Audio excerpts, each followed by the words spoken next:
Hi folks, welcome back to the channel. My name's Colin, call sign MM0OPX if you've not been here before. And in this video I want to take a little look at this little contraption. So this is a memory keyer for my Icom IC-705. Now I have a similar item for my Icom 7300, but it was a commercially bought product from Soldering and it's called the Contest console, and it's a great little bit of kit. I think it has 4 memories on it, 4 keyer memories on it. It has a push to talk and tuner function and something else. But I really wanted something for the 705 for when I was out and about portable. So this is actually what I made, and I've actually made 2 of these so far. So these have been the guinea pigs. So what I would like to do is I'd like to show you the parts that's required and actually show you me building one, and hopefully you can maybe make one for yourself. There's not too many of these about commercially available. There is some people doing them, but what you tend to find is they only have one jack socket.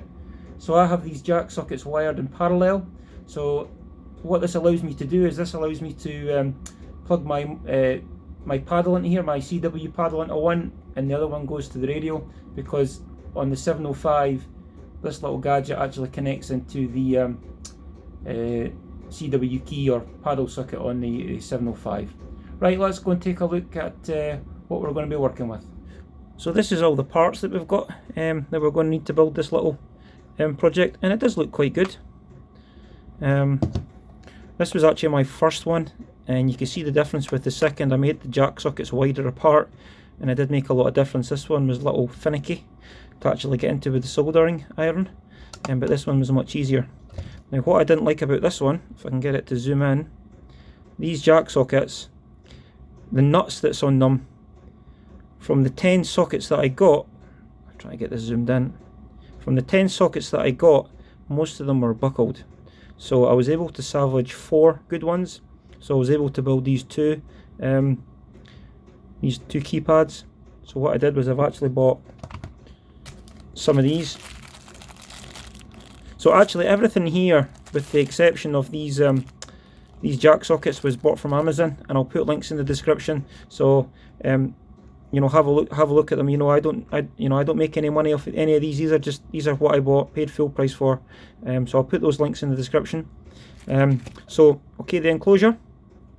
This little enclosure here. Can't remember the size exactly. You need some momentary switches. I think these came as a pack of 24, if I believe right. So there's the switches, and that's the nuts that actually go with these to hold these in. We'll get to that. The jack sockets, these are 3.5mm or 1/8 inch stereo jack sockets. Now these are actually quite nice. I'm quite sorry I can't get this to zoom very well. You can just about see these are quite nicely made, and they're actually stamped Japan. So I'm hoping, yeah, the nuts look good on them. So I'll be the first to me fitting these. Okay, so that's the jack socket. And then you need 3 types of resistors. So this is a 4.7K. And then we have a 1.5K and a 2.2K. Now, I bought these in batches of 25. This was the smallest batches I could buy on Amazon, but unfortunately they lost my 2.2Ks. So when I wanted to, I got a refund. I wanted to purchase again, and then they actually sent me these in a packet of 100. But never mind, hopefully we'll have projects in the future to use. And this is the wiring diagram that we're going to be working with. This is in the manual of your 705, and it does work. It will work for other Icom radios too, but I can't tell you which, but possibly the 703.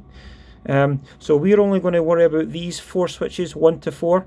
So what we're concerned about is the tip and the common on the shield. So that's our circuit diagram. So it's basically two identical circuits. One goes to the center, one goes to the middle, and they both go to ground or common. So it's quite simple. I've made some very crude measurements, so yeah, not the best drawing, I must admit, but it will certainly get us going. And we need another little bit of wire, because we want to wire these 2 sockets in parallel, so I just use this to piggyback it. And this is actually just SOTA beams antenna wire, so that'll do the job. Right, let's see where we're going to start. Apologies for the camera angle, but hopefully you'll be able to see it okay. So we'll use this, obviously these ones as reference. So what we'll do is we'll crack the base off. So if you just squeeze the ends, it's good that no screws are required. So there we go. And that's your enclosure. So first thing we want to do is we want to mark these positions. If I can find my 6-inch rule, that's a little bigger than that. So I've got my little drawing there, and if I get my pencil, because I don't want to really mark this, I want to try and keep it looking good. So 29, almost 30 millimeters.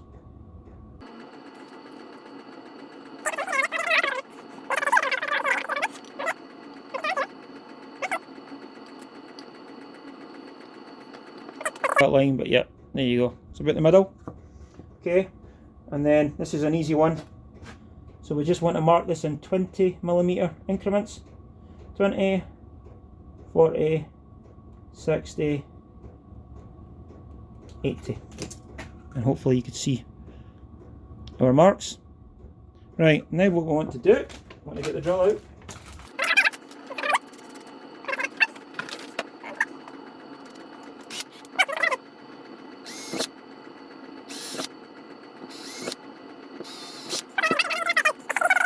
I'm not quite sure what that is in Fahrenheit, but it's pretty chilly. So there you go, we've got some pilot holes. So I can't remember exactly what size I need, so what I'll do is I'll take out a red, a green, a blue and a white. I'll keep them all the same. Take my little vernier and I'll measure this. Oops, 0 close enough. So that is, okay, so the nearest I've actually got to that is 6.5.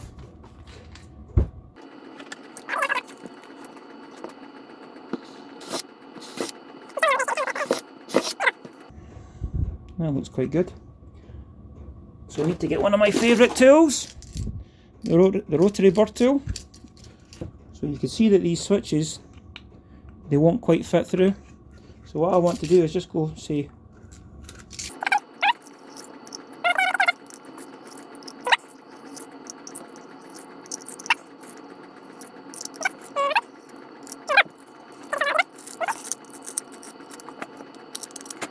I think these are actually ABS, they certainly feel like ABS.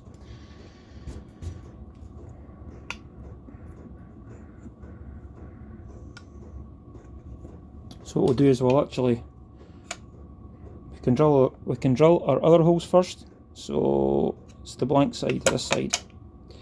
So this is the side I want. Just keeping it the same as those, but it doesn't matter which side you put it on, it really doesn't. So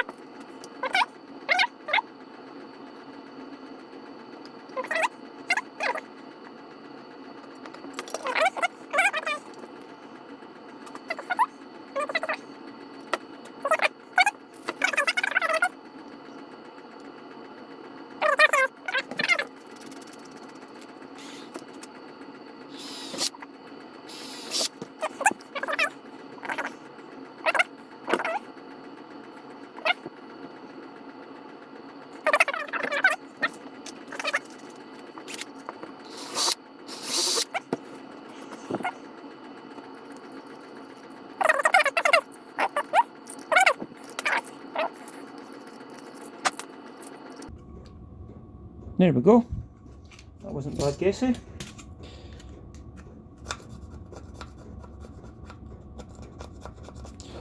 I'm just giving these holes a little bit of burr on the back side. Deburr.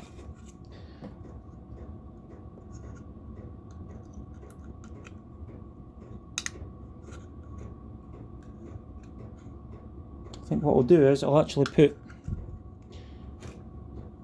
the switches in first. The momentary switches.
Okay, so there's our momentary switches in. And really we should have tested these, but I actually tested some initially and they were all pretty good. They're all working anyway, so I hope these are too. So now we want to fit our jack sockets.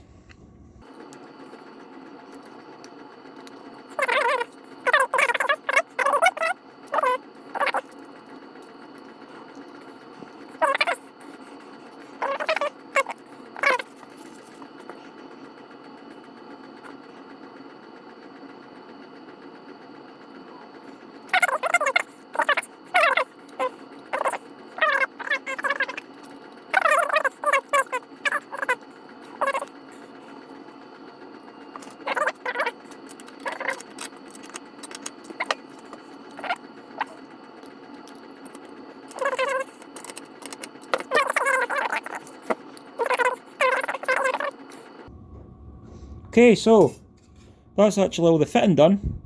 So now what we're going to have to do is the soldering. But what I'll do is I just want to double check which terminal is which terminal is the tip. So I've got a cable here somewhere. This is just on 3.5 to 3.5.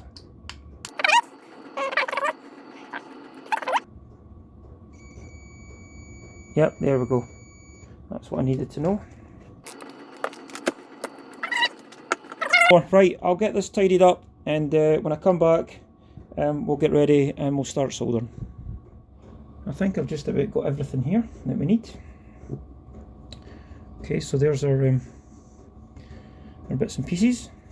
So I've got the soldering iron, it's heating up. Let's look at our drawing again.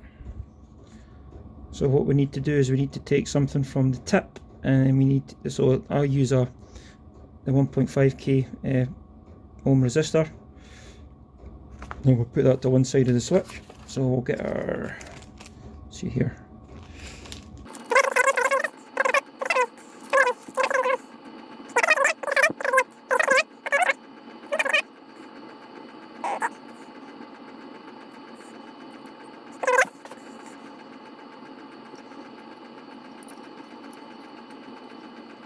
that'll work. It's not ideal, but it'll work.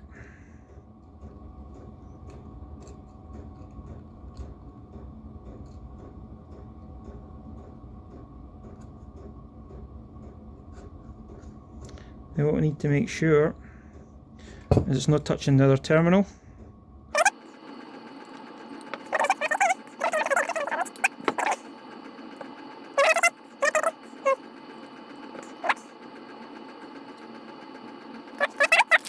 So 1.5.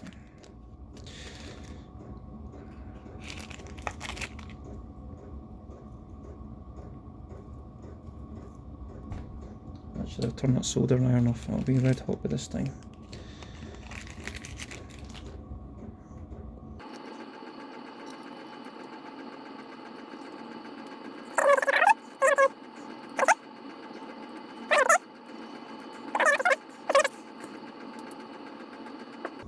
This is my soldering. I think in America they say solder, but we say solder. But this is a really hot gun. This is, I think it's equivalent to 125 watts. So this won't be the easiest to do on camera, but yeah.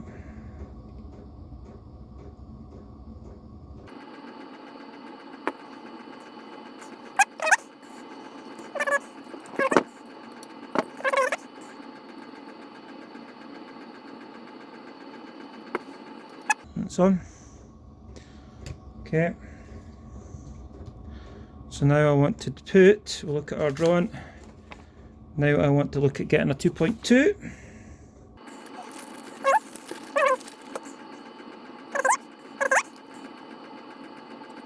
What we'll do is we'll then get our, what do we need? We need our 4.7. It's this.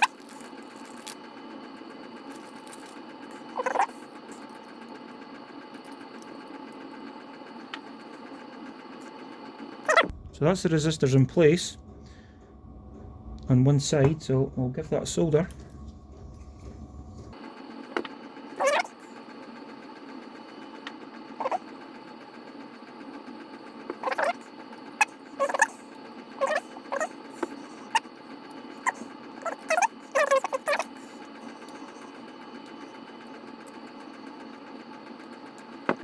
That looks a little bit neater.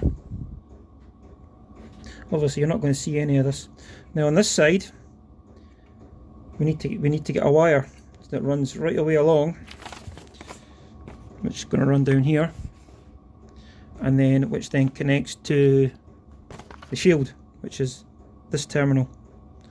So we might actually connect it to this terminal here because we need to piggyback these anyway.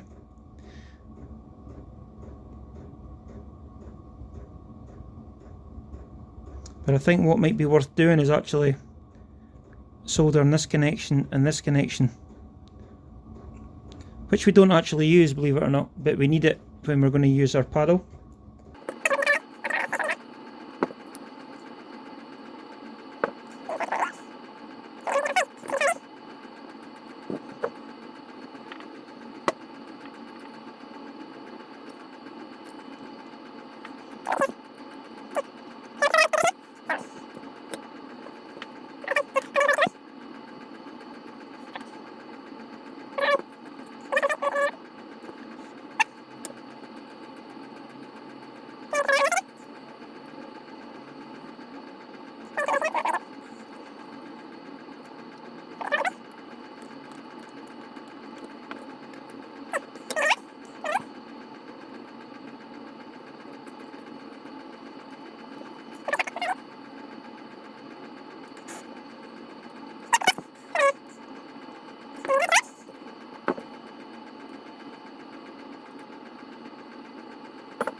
Holding.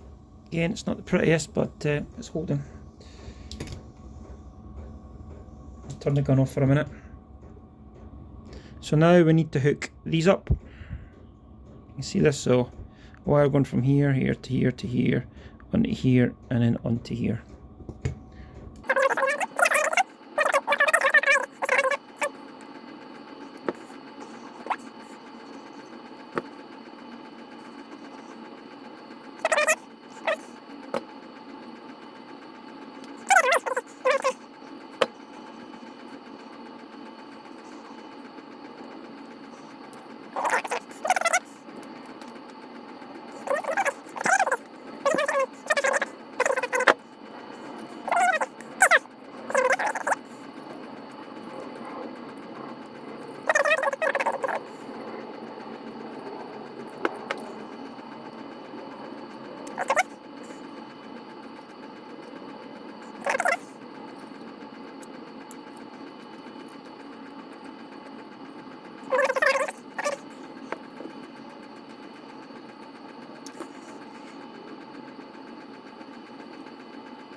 Okay, so there we have our gear.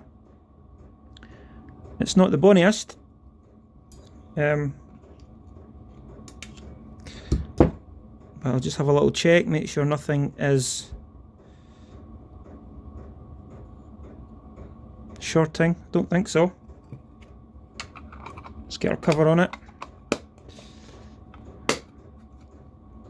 There we have it. And I think it looks quite neat. I mean, you don't need to make one of these. You could just use the function on the radio, but the fact that you don't have to change to that screen makes this quite attractive for me. Right, let's get the multimeter out and see if it's working.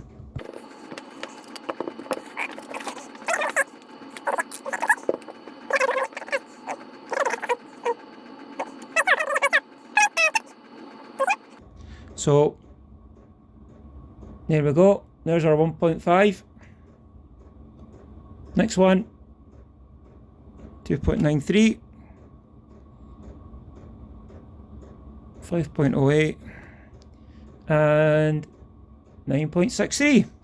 So let's hopefully we see the same on the other socket. So obviously it doesn't matter what socket you connect to, so you can put your radio to one to the radio and one to your key, your paddle, if you have one. Let's try again.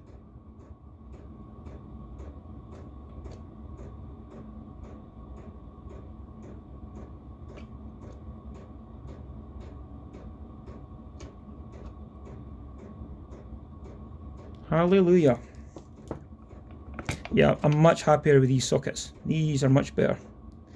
These are quite nice quality, these. So yeah, it's a nice looking bit of nice little accessory for your 705. So why not give a go making one? So I've now got 3, and I actually have enough components to make another 3. So you guess what I'm going to be doing, and then I'll need to find homes for those. Okay, so the acid test is it going to trigger the memories on the radio? And honestly, as of yet, I've made these 3 and I've not tested any of them. So I hope it's going to work. I think we should find out. So here it is, the acid test, the moment of truth. We've got the gear hooked up to the 705 in this little go box here. This is a Max box. This is a great little box. This, really love this for the 705. Now, before you'll get the keypad to work, you need to go into the memory, you need to go into set, you need to go into connectors, external keypad, and you need to enable voice or keyer RTTY. So it's obviously got a, because I think this has got a RTTY decoder, radio teletype decoder built in. You can obviously have macros assigned to those. So I've just enabled the voice and the keyer. So really all I'm interested in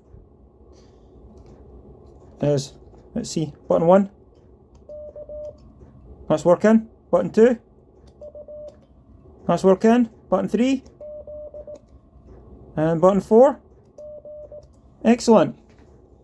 And then I'll actually just take out the plug and we'll swap it. 1, memory 1, memory 2, memory 3, and memory 4. Excellent. So while I'm here, I might as well try my others, my first 2. So this is the very first one I made.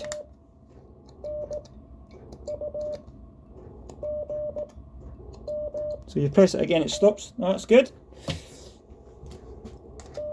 This is number 2.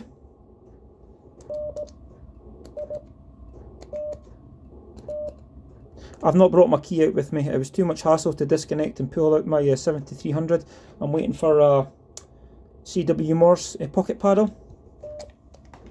Excellent. So I've now got a choice of 3, and I'll soon have a choice of 6. Look forward to getting it out in action. Well, folks, that's us once again. Hopefully that was worth watching for you. I think it's a good little beginner project. It's not difficult to do. It's more fiddly than anything else. When I make my other gearboxes up, I'll probably offset these ever so slightly, and maybe it won't look quite as even, but it will certainly be easier for fitting the 2 jack sockets. So yeah, you know, give it a go. You've absolutely nothing to lose. I'll put all the links to all the items in the description and where I purchased them from. So certainly for here in the UK or Europe, you probably get them from, you know, that source. But if you're in the States or somewhere else, you'll have a source. You know, great little project, and hopefully one that you'll maybe have a go at. Right guys, 73. And if you've just recently subscribed to the channel, you know, thank you very much for doing that. You know, it's much appreciated seeing my subscribers going up. They went up by about 100 subscribers, not even in a week since Jason, Ham Radio 2.0, invited me onto his channel to give a little overview of my channel. So guys, hopefully you're liking what you're seeing, and give me the thumbs up if you like it. Hit that subscribe button, and we'll see you in the next video.